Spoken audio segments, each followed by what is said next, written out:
Hello everyone and welcome to the channel. I'm Emmanuel, I'm an airline pilot and a PMDG 777 beta tester. Today we're going to do our next flight in the 777-200ER with Rolls-Royce engines, and this time we are flying from lovely Las Vegas. Good old memories to the last FS Expo, that one was really splendid. So we're going to fly from lovely Las Vegas over to Innivel's brand new London Gatwick scenery. We're going to have a very interesting takeoff over here with weather conditions that are really challenging due to the high elevation of Las Vegas, so I'm really looking forward to this one. Now, let's go ahead and run inside and start setting our aircraft up for today's service. And today we are going to do something special in that we're going to fly from the first officer's seat from the first time in a long time. Now, first things first though, we gotta ensure that we have the correct aircraft set up, so for that we go to the PMDG setup, then aircraft and load from another, and I'm going to load the Golf Reyes over here, and I will amend it slightly because I do want those analog standby instruments in, as the livery of the Yankee Mike Sierra over here is actually one from 2005, and back then those standby instruments were really widespread. Apart from that, another good thing that you should do every now and then, especially if you use that generic registration for all aircraft techniques that I use, is to go into the failures, all systems, and then maintenance menu, as it tells you how many hours you have to the next service. And especially when you're flying around the world with 8 times time acceleration, then you may eventually run into that 250-hour limit. If you're flying real time, it's going to take a little while for you to run into that, but in the simulator it definitely makes sense to check this every now and then. Alright, so here we are in the cockpit of our 777. Now, first things first, we'll turn the ADRU on, and then we actually got to check that our aircraft is in a good shape. And the first thing over here, since the catering vehicles have already arrived, is that we are going to open those doors on the right hand side here. That's going to be 1 right and 4 right, so that catering can actually start doing their thing. Now look at that, the cabin crew has actually opened the 2 right as well, probably just to get a little bit of air to ventilate the cabin a bit. There is an air conditioning unit connected, but from experience I can tell you that in Vegas those air conditioning units can be rather weak at times. So yeah, there's always those options, at least until the passengers come aboard. Then you'd rather close that one and in the worst case disconnect the air conditioning and just get some proper ventilation going. So then let's go ahead and ensure our aircraft is safe for operations. We'll do a recall over here, check any messages shown. You will see the pack messages are shown, pack right and pack left here. That's because we have to turn the packs off manually when an air conditioning unit is connected, so that there is no back pressure in the system that could potentially damage the packs. Apart from that, the operating fluids are looking good. Let's do the oxygen test down here, and that's looking good as well. And well, APU remains off for the time being, but we just gotta turn the switch to on so that we can check the APU oil quantity down here, which we've done just now, so let's shut it off again. Engine oil is looking good, a little bit less on the left side, that's fine. That's nothing to worry about. Well, and with all of those out of the way, let's go into the FMC, cross-check that all the data is correct, then we can select the GNS position, and well, now we gotta go into the UFT and select our Simbri flap plan, which we can uplink over here for the Speedbird 2276 on the Golf Yankee Mike Sierra 777-200. That's looking splendid. Then let's have a quick look into our flight's data. Most notably, we are going to check the weather forecast over here. Here we go. So departing Las Vegas, the wind is 0403, 25 degrees, altimeter 3014.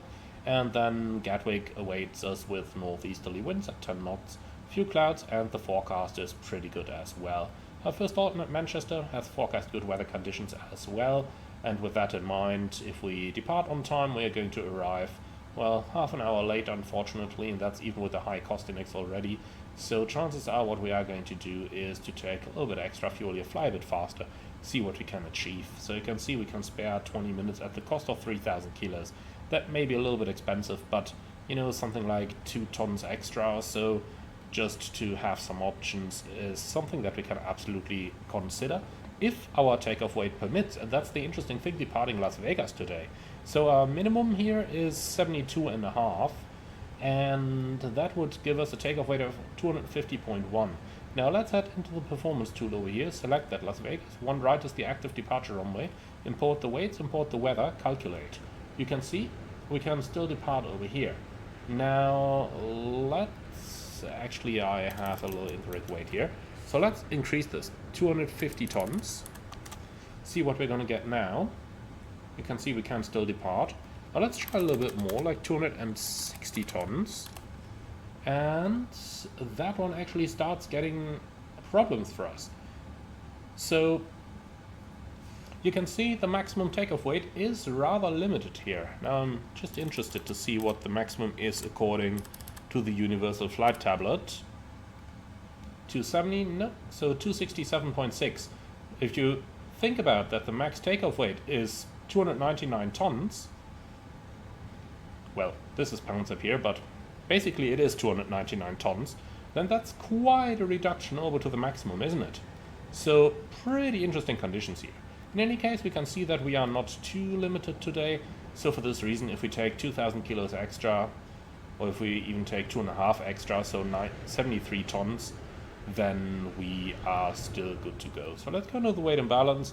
Import the weights down here, then precise loading, fuel, so they have 72.5 in here. I wanted 2.5 extra. Do I miss something? Oh yeah, that is 72.5.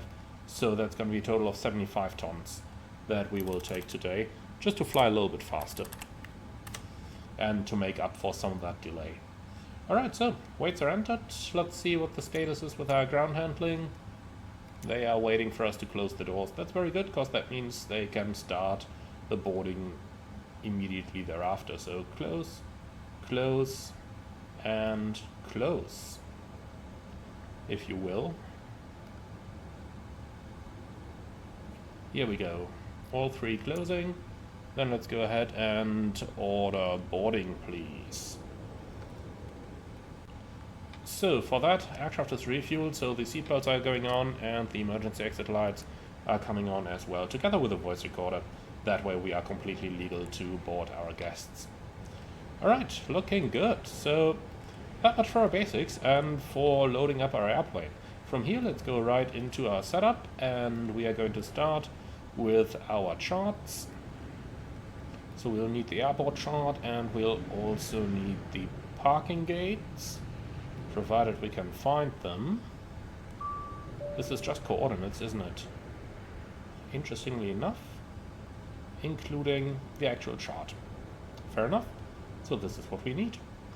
Alright, now for our SID, we've got the Ratpack 3 departure, and we're going to pin that one here as well. So route is here, let's go ahead and load that. Now one thing that I'd love to see added to the 777 would be for the ability to actually turn that tablet here so that you can view it from the right hand seat as well. That's something that they can do a little bit better. Oh, that was some lovely stutters. Alright, so let's get rid of that one again. And here we go. So Las Vegas to London Gatwick, speedbird 2276, and that's about all we need down here. So then let's go ahead. Departures, runway 1 right, and we've got the Ratpack 3 departure with a Frank transition. And then for our arrival in the Gatwick, we'll have the ILS runway 8 right. Let's see about our planned arrival route. So that's the OddMed 1 Golf arrival. Here we go, OddMed 1 Golf, then a quick check. And that leads towards Willow, so let's add the Willow transition as well. Activate, execute, copy, and then let's go down here and see what we've got.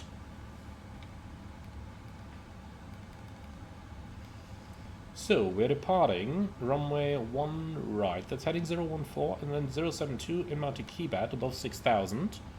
That looks correct.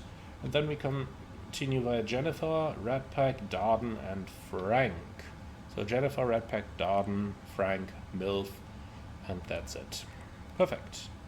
Okay, cool. Then we can continue loading up our wind data. Here we go, and the same for the descent forecast uplink. And here we go. So 4,716 miles versus 4,713 miles. Perfect. Now, we don't need anything in the navrat page over here, but we do most certainly need Las Vegas in the fix info page, so that we can get a good eye on our MSAs here. 18,000 is correct, and then let's go on with our route uplink. Fuel temperature minus 37 is correct for the USA, since we are using Jet A fuel here instead of Jet A1, and Jet A has the higher freezing point. So, CI 30, let's see, 6.7 reserves, is that roundabout right? Yeah, well, it should be more like 6.9. Yeah, let's make it 6.9. Which it is. Okay, perfect. Then I didn't say anything. 1,000 and 1,000 is correct, noise abatement procedure 2. And then we can just go ahead and cross-check our route over here.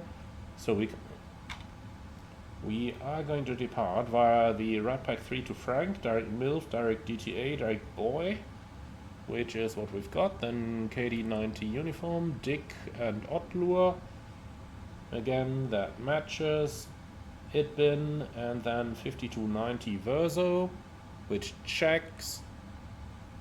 5670 Lomtar Avuti, which over here and here also checks.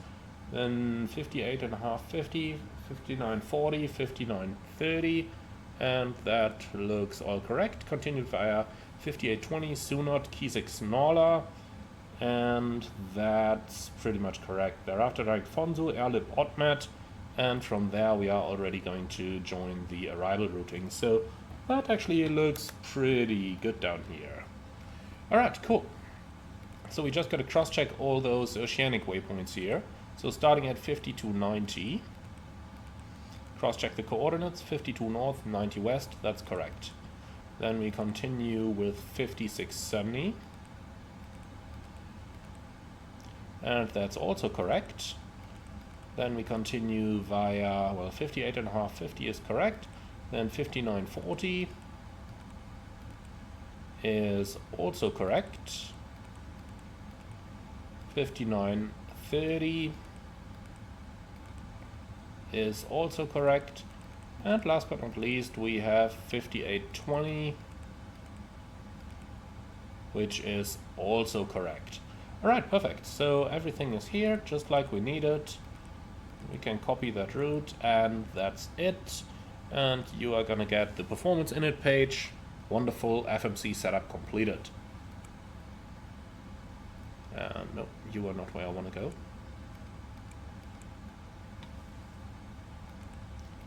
So let's go ahead and grab the ATIS here from Las Vegas, from VATSIM, and send. Cool. Then we can move to the overhead panel. So up here, everything's set, everything is set, everything is set, and over here, including the packs off, everything is set. Moving up to the main panel then.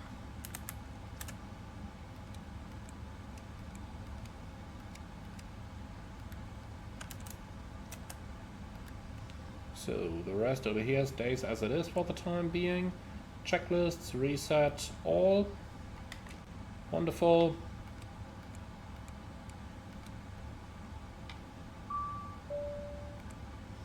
And here comes the ATIS. That's what I call timing. So what do we have? 030 at 4, visibility over 10, view 12,000, 27 degrees, 3013.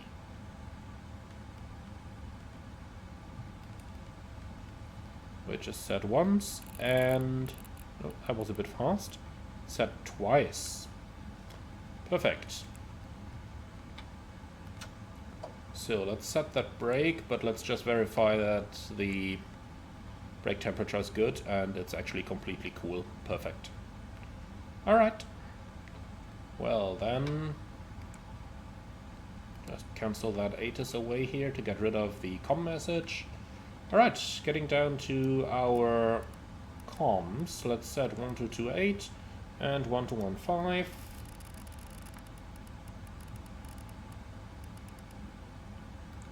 Like this.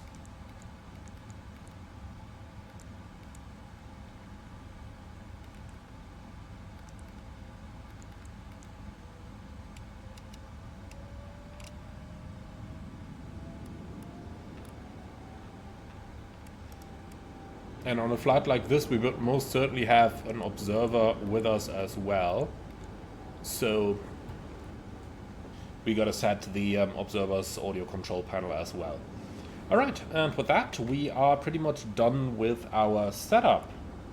So with all of that out of the way, and with the ailerons aligned, let's do the pre-flight checklist. Oxygen, tested 100%, flight instruments, heading 349, altimeter 3013, reading 2200, set right, set left, and pre-flight checklist complete. Alright, so let's see, how far is our boarding? Well, they still have a little while to go, but let's go ahead and start with our briefing, please. Okay, so we are departing Las Vegas one way, one right, Redpack 3 departure Frank transition, and the initial is going to be, I don't know, something probably 6,000 or so. We'll see about that later on.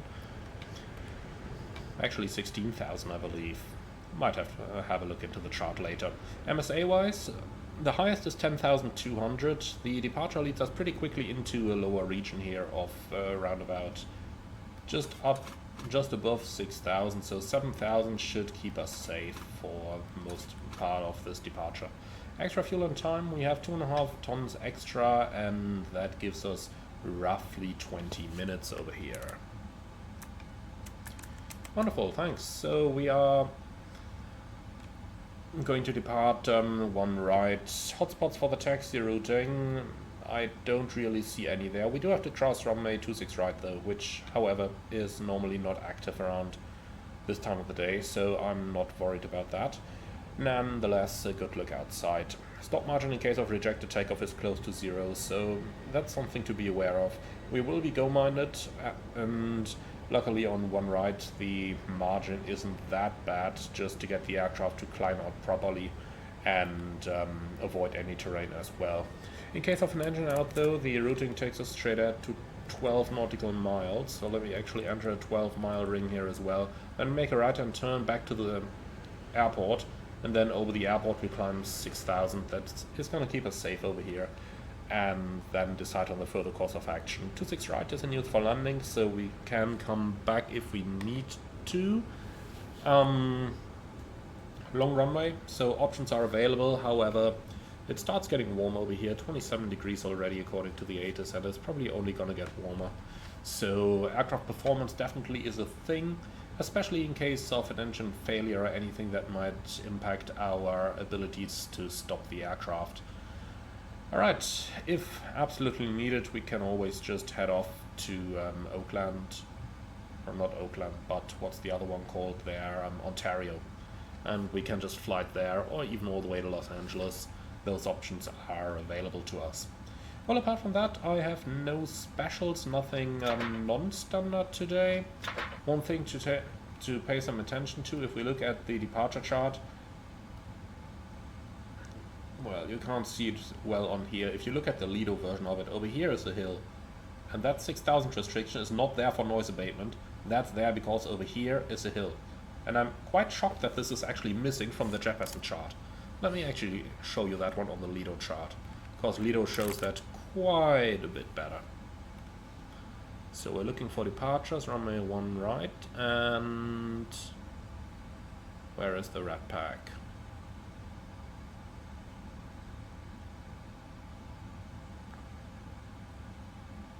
Here we go, Redpack 3 departure. Let's have a look.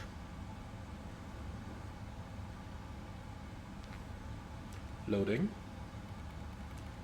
Here we go. So here you can see it. Kybert above 6,000, and then look at the Lido chart here. There's a hill with an obstacle up to 4,131 feet. So that's pretty close by. I'm actually rather shocked to see that this is missing on the Jefferson chart. What does their terrain scale say? Yeah, 4,000 wide.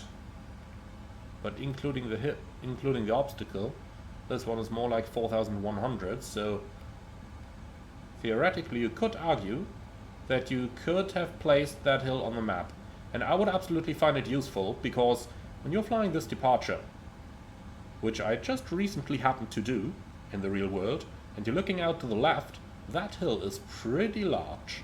So I'm rather shocked to see that this is missing on the Japan chart. But okay. I mean, over here on the Lido you can clearly see it. And do we have a contour layer on the Lido? Yes, we do. So look at Lido. Lido has that light brown as 4000, and obviously that is the right thing to use over here. So Jefferson doesn't have it. Just don't fly into it, guys. It is large. We'll see it on our departure as well.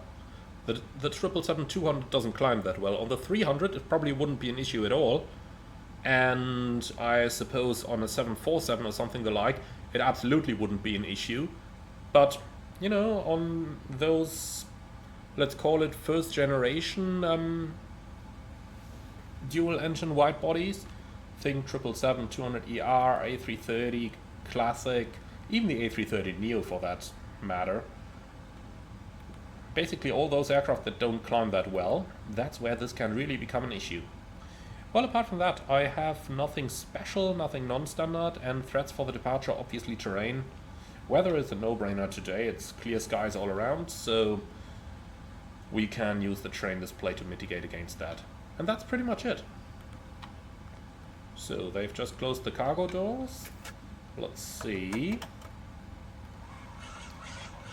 if we just stick our head out, if we can actually... No, we can't even stick the head out. Okay, well that's the wall that I would hope that they'd remove.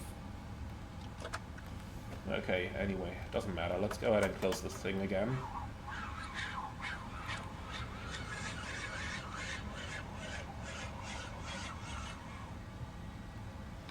Okay. So, that's our briefing completed. Do you have any questions? No? Wonderful.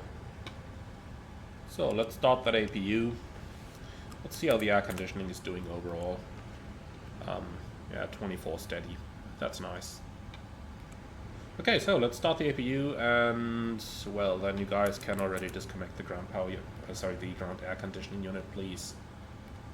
So air conditioning unit release, and with that thing gone, we can turn the packs on as well.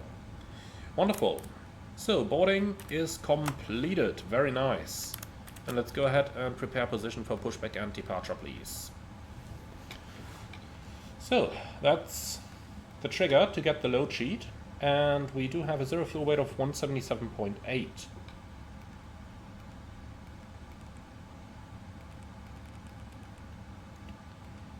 Which gives us a gross weight of 252.8. And that is checked. Landing weight is within limits. Everything up here is within limits. Then let's get the performance tool, import the latest aircraft details, import the latest weather, and calculate. So we get takeoff at 41 degrees assumed. That is not too bad. So 41, 1.463. Yeah, kind of close enough. Alright, so that is a flap 5 takeoff and 29 CG. Alright, and the takeoff speed is 151, 156, 163. And those are all okay. Beautiful. So then, let's ensure that all the doors are getting closed. Like this. And then we gotta head over to the captain's seat to say good afternoon to our passengers. Ladies and gentlemen, a very good afternoon from the flight deck. This is your captain speaking. My name is Emmanuel. In the name of British Airways, welcome aboard flight 2276 to London Gatwick. Today's flight time will be approximately 9 hours 45 minutes. We expect a smooth flight in initially 35,000 feet, later on up to 39,000. For the time being, sit back, relax, and enjoy the flight with us. If there is anything we can do for you to make it more enjoyable, please don't hesitate to ask any of our charming cabin crew. But most importantly, the cabin crew will now carry out the safety demonstration on board this 777-200 aircraft, which I'd like to pay your full attention to.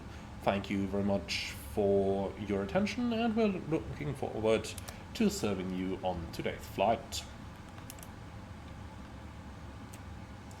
Alright, cool. So, why is the door still open? Close all.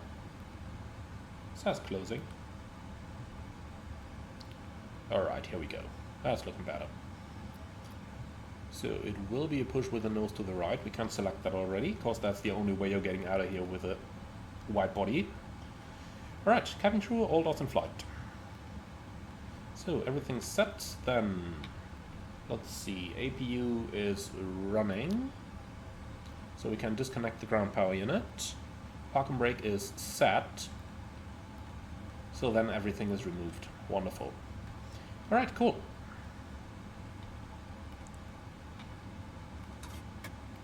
Ground from flight deck. Go ahead. So, can we pressurize the hydraulic systems? Yes sir, clear pressurize. Thanks. Alright, so what do we have? 163.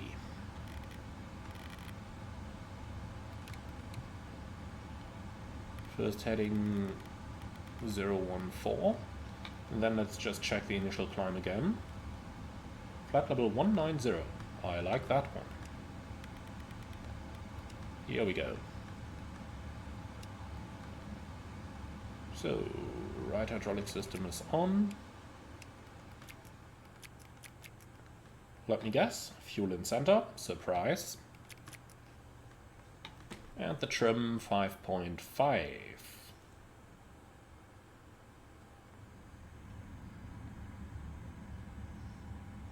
Okay, here we go. Before start checklist, please.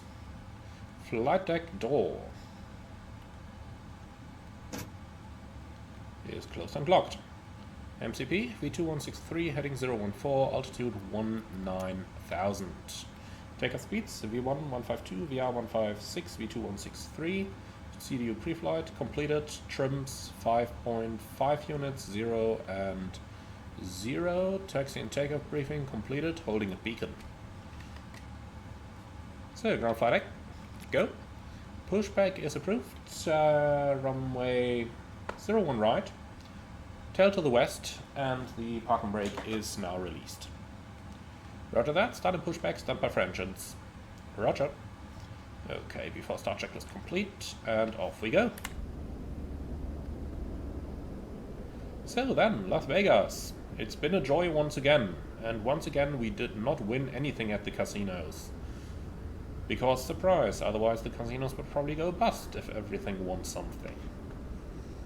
Alright, no, if I start to question that, then I'm questioning the existence of that entire city, so let's not get there.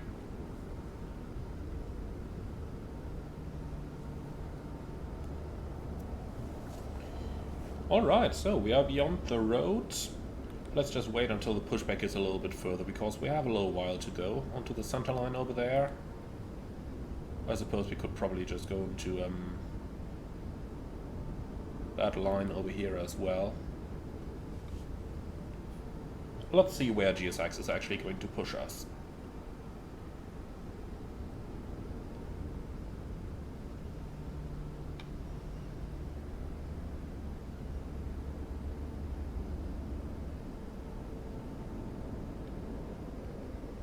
So, you should slowly begin the turn, my friend. Otherwise, this is probably not gonna work.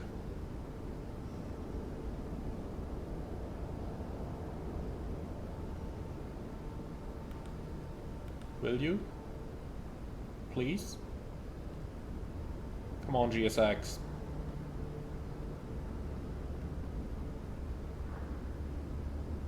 Here we go, slowly turning. But I don't see how he's gonna turn us onto this center line over here.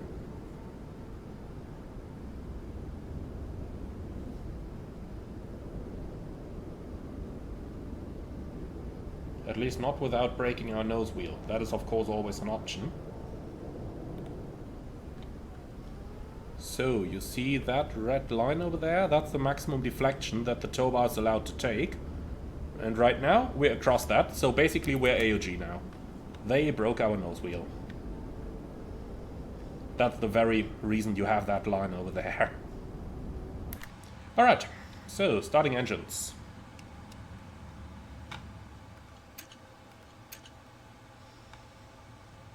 Alright, GSX, push complete, set brakes, huh? They broke something already. Anyway.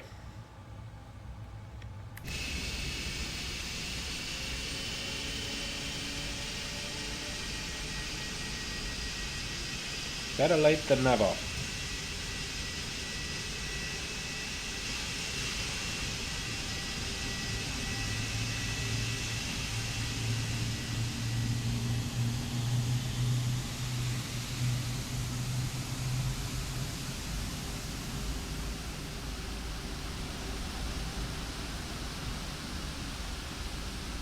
So, the tuck is gone, they have the tow bar, now she just needs to get the pin out.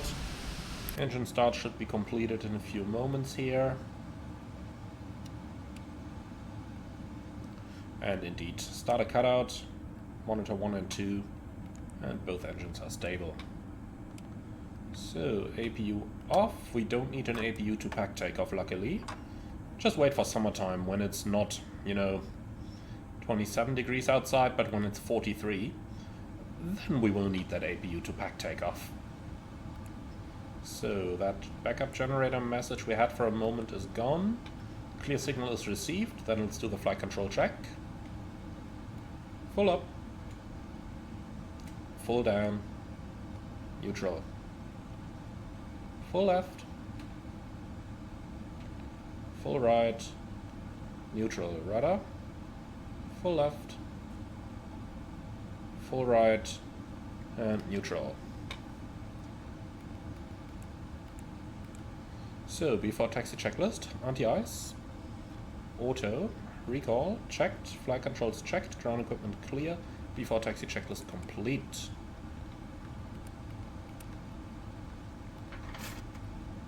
So then, taxi to runway 1 right. Let me show you where we are going. So straight out over here, then a right-hand turn on to Charlie all the way to the end. Actually onto Bravo all the way to the end. At least before the runway, and then a left-hand turn crossing 26 right. We are unable for any intersection, so let's go. Park and brake released. A little bit of thrust to get going.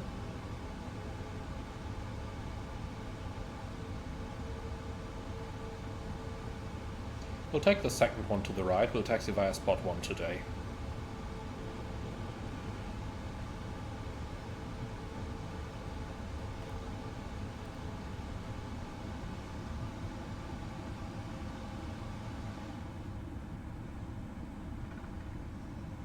So, as we're taxiing, and since we're sitting on the first officer's side, maybe we should talk for a little moment about when first officers are actually allowed to taxi the aircraft. So, at least from the legal side of things, as long as you've had training on how to taxi the aircraft, which not all airlines do, but as long as you had it, you are absolutely allowed to taxi it without any restrictions. However, airlines are a little bit different. Many airlines don't allow the first officer to taxi at all, and that may be for different reasons. For example, many Boeing 737 operators don't even have a tiller on the first officer's side. Luckily in the 777 that's not a problem for us, the tiller is standard equipment over here, and I don't think you can actually remove it from your 777 order when you buy the airplane with Boeing. Now, that's not to say that if the bean counter tells Boeing I don't want that thing, Boeing is not going to remove it, but hey, to my knowledge that hasn't happened. But if you guys know an example, then be sure to share it in the comments below. Now let's talk for a quick moment about restrictions that airlines might impose. So airlines are often a little bit more restrictive, since ground operations are the main pain point where things can go wrong and where aircraft can take damage, and taxi errors are especially a thing there. For instance, if you just start the turn a bit early, you might drag your main gear into the taxiway lights. Oh boy, that's happened before. And if you start a turn too late, you might overshoot it. If you enter a turn too violently, you might throw all the flight attendants to the ground, who might be collecting the champagne glasses in the business class right now. So all these lovely kind of things can happen at all times. So taxi is definitely one of the most critical phases of flight that you are going to come across. Now, for this reason, some airlines place restrictions. For example, the first officer may only be allowed to taxi during daylight. The first officer may not be allowed to backtrack a runway or to do a 180-degree turn. The first officer may not be allowed to taxi when it's wet, let alone contaminated. All these kind of things. And, well, I suppose all airlines kind of make their own experience there and then put that experience into a rule set. You might have two airlines doing the very same kind of operations. One has no restrictions at all, the other one only allows the captain to taxi. That happens. In my personal opinion, it's a good thing if the first officer is allowed to taxi the aircraft, because that means the first officer can gather a lot of experience actually taxiing an aircraft before he eventually becomes a captain, and then has to kind of learn it within those 2 or 3 months of line training that you'll do, plus of course the simulator training. But I can't overemphasize that I have not seen any simulator yet that actually has a good taxi model. And I'm talking about the real simulators here. The 737 was basically complete and utter garbage. The A330 is a little bit better, but still quite different from the real aircraft. Well, and that's taxiing from the first officer's seat for you guys. So we did already get our cabin ready signal, so I'm gonna go onto terrain on both sides over here. And then let's quickly review the takeoff briefing. So it is going to be right-hand seat takeoff, runway 01 right, flaps 5, noise abatement procedure 2, takeoff speeds 152, 156, 163. The SID is straight ahead, the right-hand turn, intercept the 072 inbound to Keybat, which has to be above 6,000, which we should easily be able to do. And we do not have any specials, as in nothing non-standard there. Now, what else? Engine outsits straight at 12 miles and a right-hand turn back to the field, climbing 6,000, and then we'll consider if we're going to come back or what we are going to do. Generally speaking, I do favor just coming back on a runway 26 right, and that's it. Well, and that's it. Any questions? No? Beautiful. So that's our briefing completed.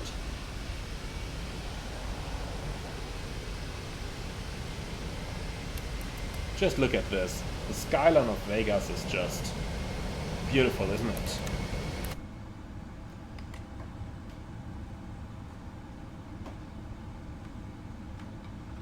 So we take the second to the left. Delta all the way to the full length runway 1 right. So that's going to be over there.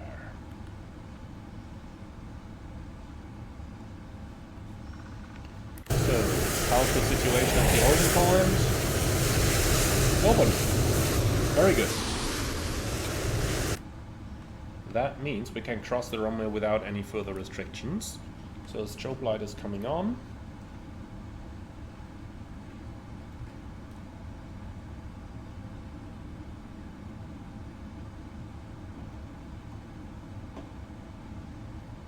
Alright, 10 knots around the turn.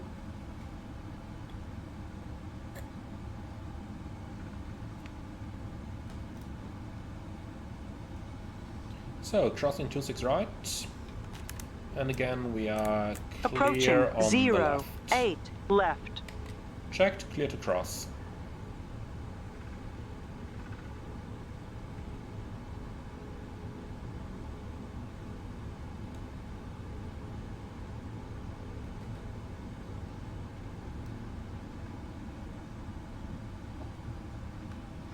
Okay, before takeoff checklist. Before takeoff checklist complete.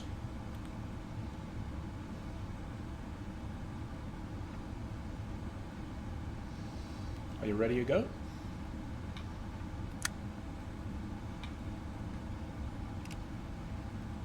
Cabin crew, prepare for departure.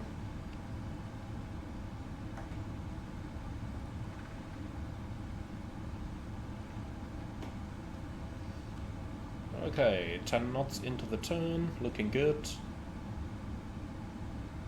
So, runway 1 right, full length is identified.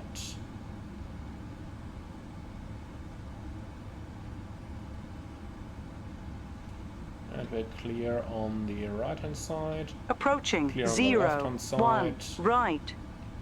That's checked and confirmed. Alright, happy with the rolling takeoff.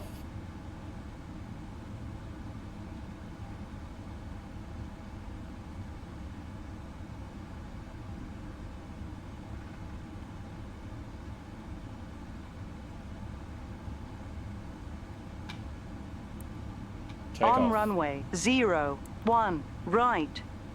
Fully intentional.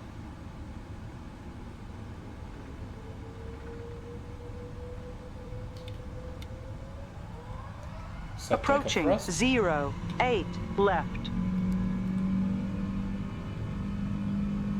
Takeoff thrust set, indications normal. Look at that beautiful skyline of Vegas here. 80 knots. Checked.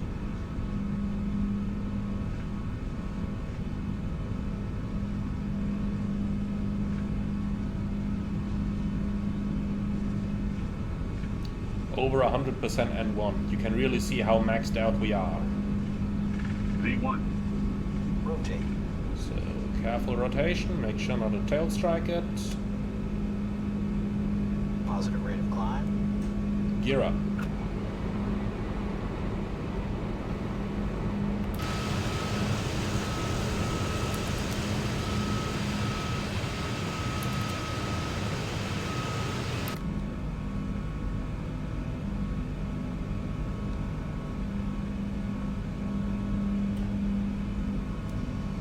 Alright, reaching the acceleration altitude and the right hand turn at the same time.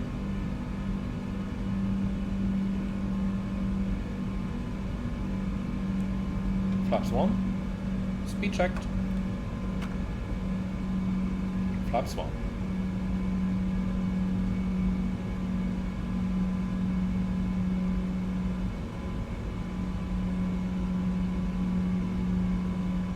Flaps up. Speed checked. Flaps up.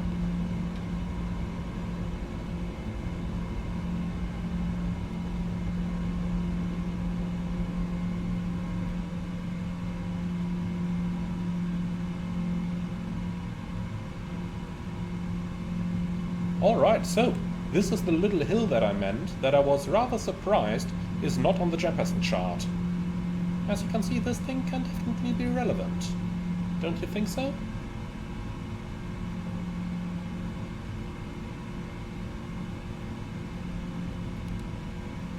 Autopilot. Okay, after takeoff checklist. After takeoff checklist complete.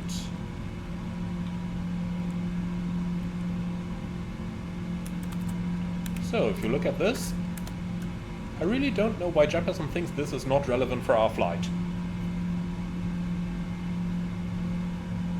Especially if you do this at night, because there is a single light up here. I think it's on that mast that you see over there, which is the one that was marked on the Lido chart.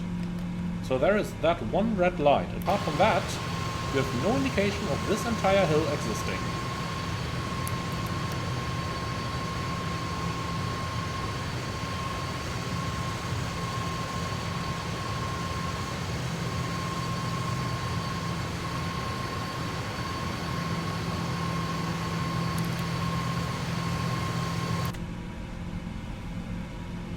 So we passed the key bed restriction, which is 6,000 above at 7,000. That's okay. Imagine being 1,000 lower for this. It looks impressive, that much I can tell you. Don't ask me how I know.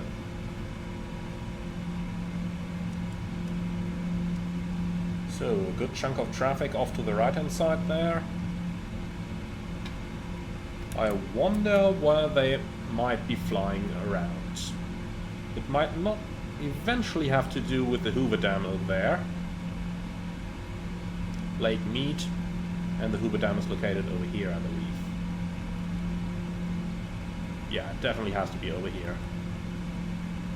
You can somewhat see the entrance here. There's that little bridge. That thing has a beautiful 3D model, by the way. If you run photogrammetry, be sure to take a fighter jet and fly down that little valley and below that bridge. across the Hoover Dam at like 500 knots. It's fun, I can tell you. Just don't do it in the real world, please. Don't ask me how I know. That it's fun, of course.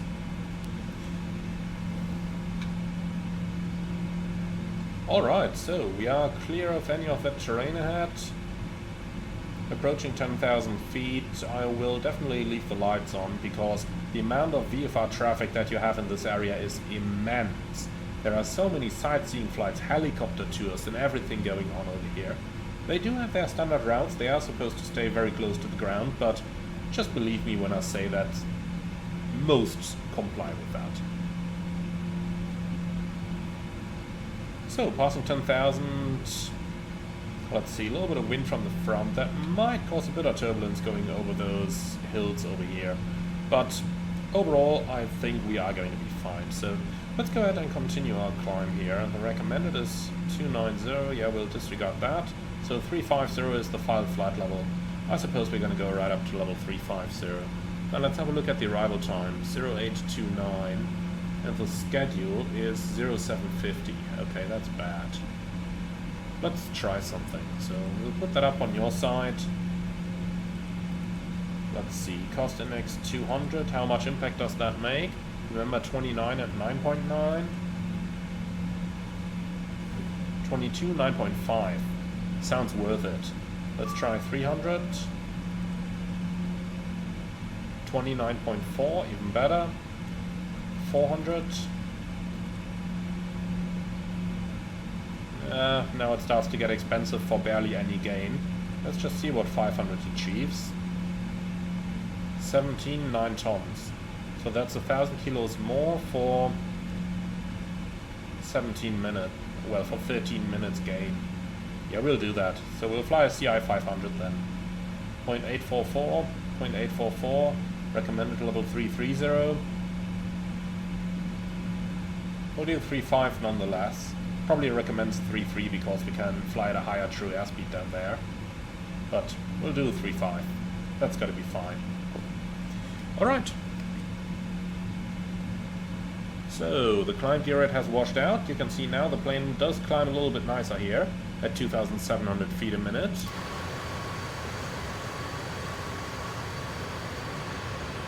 This is such an impressive area to fly through in the real world. So, that's where the Hoover Dam is.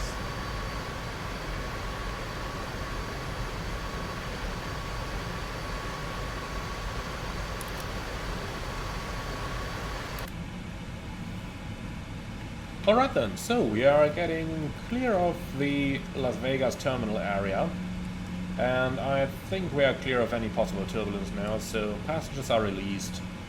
The next thing we got to think about is the Rocky Mountains and an escape strategy for a possible decompression over there, but that's definitely going to be a topic for its own video. So, for the time being, sit back, relax, and enjoy the flight with us.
hope you had a pleasant night and enjoyed these absolutely marvelous views on our polar crossing here and on our flight across North Canada and Greenland.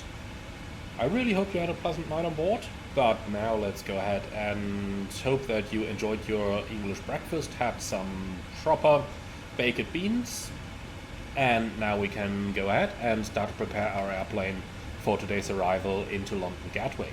So we are still a little bit late, that's why we are flying so fast. Now the Costonics would actually have made us a little bit faster here, but I wanted to keep myself a little bit of margin from the overspeed, so that's why I reduced the speed slightly. Safety, after all, always comes first.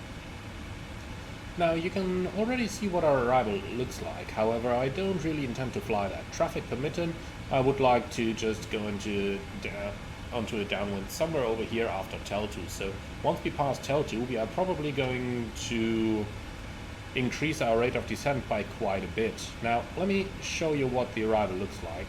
So this is the initial approach here. And basically we are coming in from Willow over here like this, but we will definitely cut that short a little bit. Now, the approach itself is a very easy ILS approach out of 3,000 feet, 3-degree glide slope. The minimum is at 396 feet, which we've got in here. And, well, that's mostly the important points that I could tell you anything about. We are going to vacate the runway somewhere down, probably on the second or third exit to the left-hand side, and then taxi to our parking position. And that's the major part of our approach over here. Beautiful look down here at the English coast. And with that, let's go straight into the actual briefing. So, Captain, it's your turn. Alright, we're arriving via radar vectors from ILS approach runway 08. The minimum is 396, and the go-around trajectory takes us pretty much straight at until 2000, then heading 178, maintaining 2000. Extra fuel and time, we arrive with 7.9 versus a reserve of 6.9, so we're looking at about 10 minutes extra over here.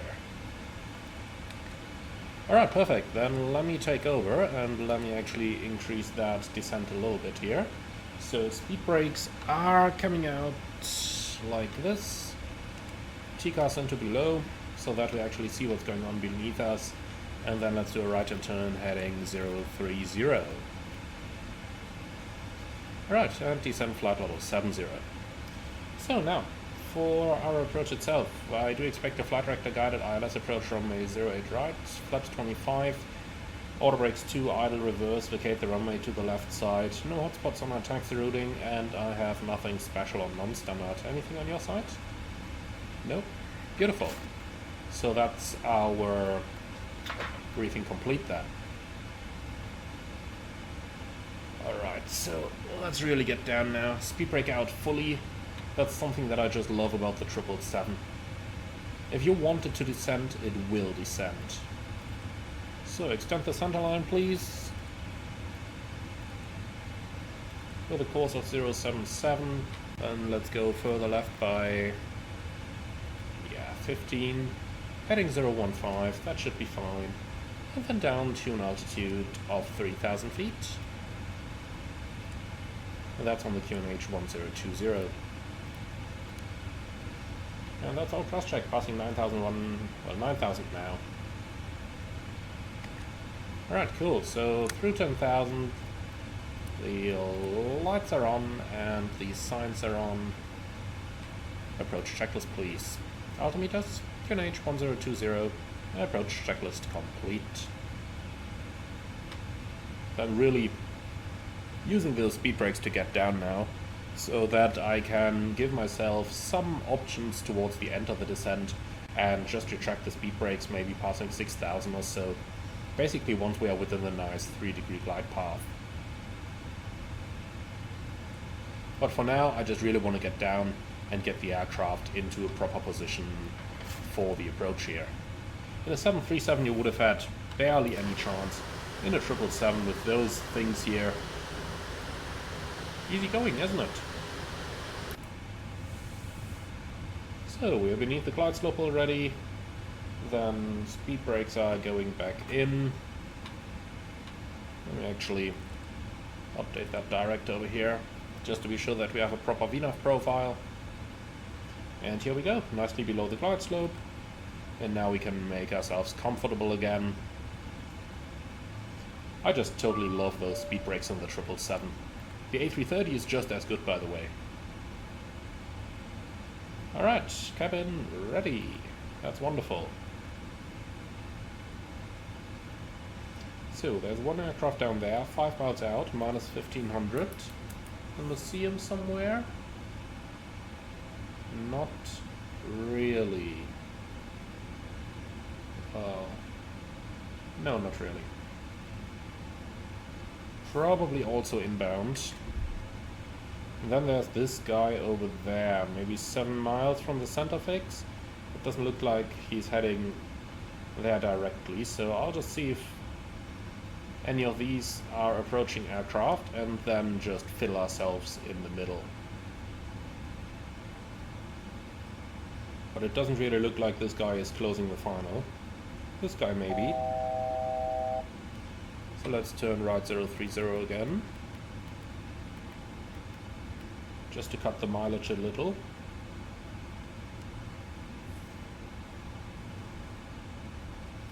When we level off in 3000, pull the speed out, and that's how I'm going to fly this approach. With 13 miles from final, 250 knots is of course rather quick at this position, but I just want to be on the safe side here. So speed out, and then let's reduce the speed towards 210. And now right heading 050, cleared ILS 08 right.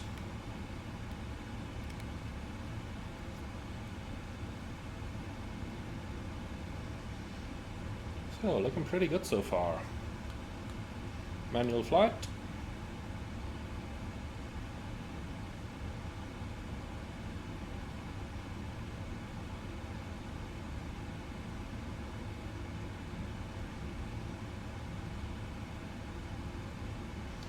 Localizer capture. Flaps 1. Speed checked. Flaps 1. And don't be surprised, I'm using my hardware to dial down the speed over here, because manual flight and everything.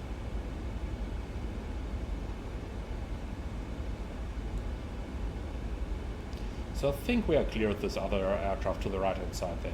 It's 2.5 miles out, kinda same altitude, but I think we should be good. Flaps 5. Speed checked. Flaps 5.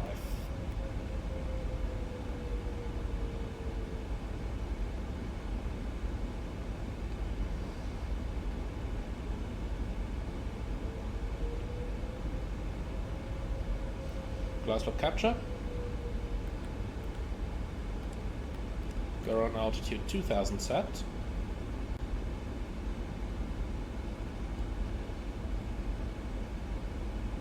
Alright, field ahead. Well, that's checked. So where's that guy on the right hand side? He's kind of worrying me a little. I can't see him. I think we've overtaken now though. Alright, gear down. Flaps 20.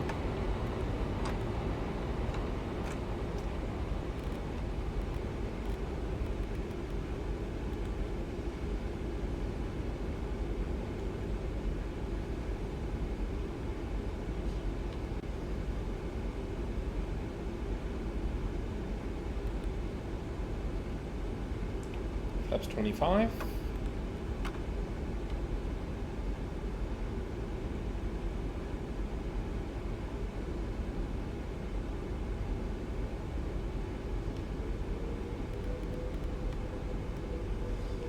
And here we go. Landing checklist. Landing checklist complete.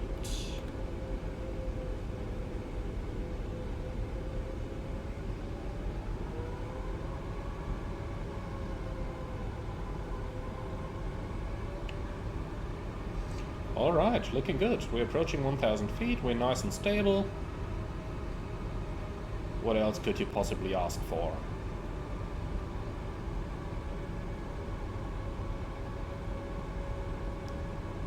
Well, I'll tell you what, under these super nice weather conditions here, let's go ahead and do the thrust ourselves.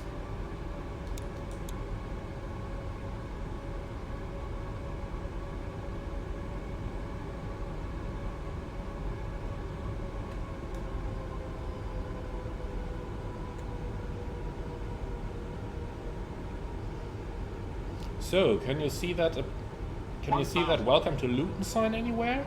I think that should be located somewhere close by, shouldn't it? I just totally loved that prank. I just absolutely totally loved it. I think we might be sitting on the wrong side though. I think it was on the left side of the funnel. Approaching 08 right. Checked.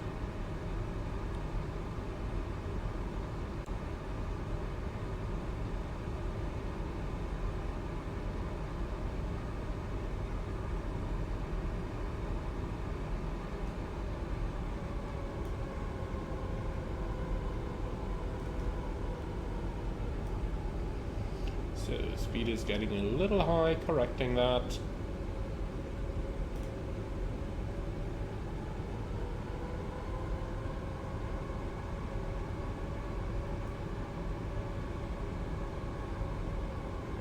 And here we go.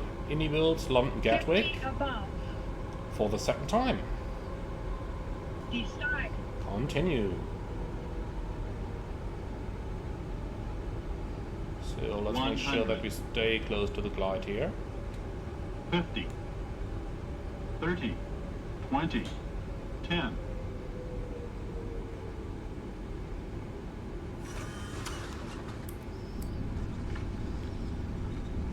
Speed brake up, thruster is normal. Well, that was a little bit of lagging there. 1,500 meters remaining. Checked. Okay, manual brakes. 1,200 remaining. They do want minimum runway occupancy here, so let's get off the runway when we can.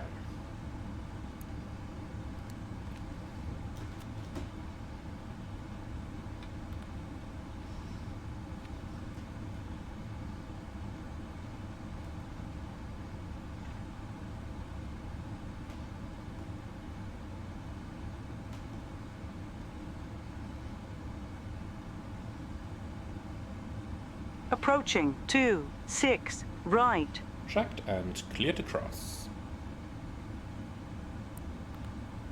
So, clear left side, clear right side, and then crossing. So, 26 right isn't active anyway, so we can't just turn those lights off.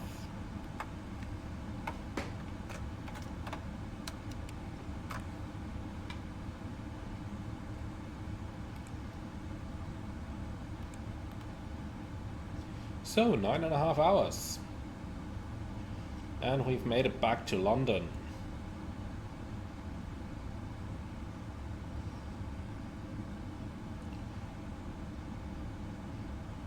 I wonder if British Airways pays their Gatwick-based pilots less money than those in Heathrow, since I would imagine living in Heathrow or close by might be quite a bit more expensive than being in Gatwick here. Alright, so we are initially just going to taxi along here, and then we'll see which parking is eventually going to be available for us.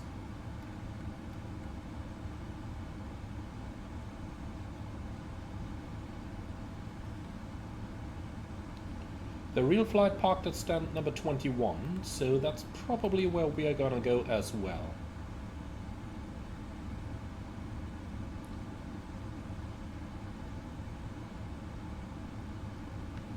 So let's see, GSX. Oh, lovely.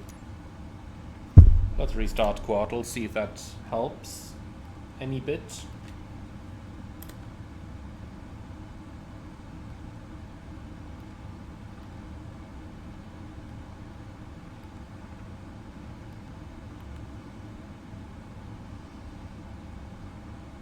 So, somewhere behind this China Eastern, there are a couple of tails over there.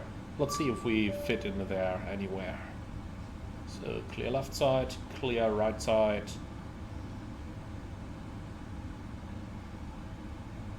$11 knots throughout the turn, probably getting myself a ticket here. So, a little bit of brakes, here we are, 9 knots, looking good. So, start APU.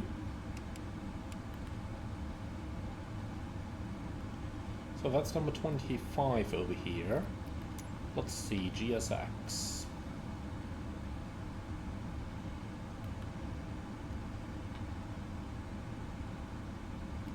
Gate. 21 heavy. That seems to look good. Alright, no follow me needed and handling by British Airways. So we'll be parking to the right of the air transit. Okay, lights off, weather radars are off. And here we go, stand 21.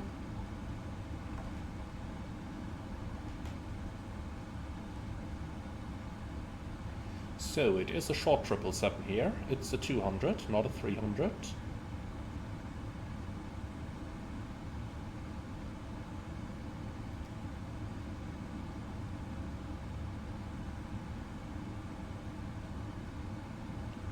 But I think this is okay. So B772 on the guidance. The guidance is slightly misplaced here. That's because we are using a config file made for the freeware on Gatwick, which seems to have slightly different placings than the payware one. And I have a feeling we should actually continue straight ahead for a little bit. If you just look at where that air transit is parked over there. So let's just make up a couple more meters. Something like this is probably better. Alright, cool. So the parking brake is set, APU is running, shutdown left, shutdown right. Cabin crew, all doors in park.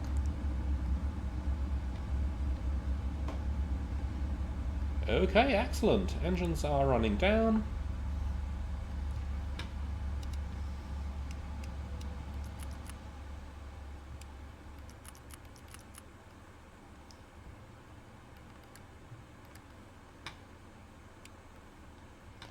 Alright, both engines below 20, beacon going off, and shutdown checklist please. Park and brake, set, shutdown checklist complete. So, request deboarding please. Then we can go down into the Universal Flight Tablet, ground operations, set shocks, ground power request. We are not going to get an air conditioning unit here in Heathrow, or in Gatwick. Disarm all slides, and GSX will handle the rest of the doors. So APU is going off, and with that, let's go ahead and see. Our oil quantities are okay. There are no messages on the status page. Let's check everything here, recall, and that's all looking good. Alright. So we get the doors, you get the status, and yeah, something in the middle. Whatever it is. In the real world, you'd probably get up the ACAS at this point, doing all the post-flight stuff, which I really hope PMDG is eventually going to implement. Well, but for the time being, that's all I can offer you. Las Vegas to London Gatwick with the brand new and lovely Anybuilds Gatwick scenery.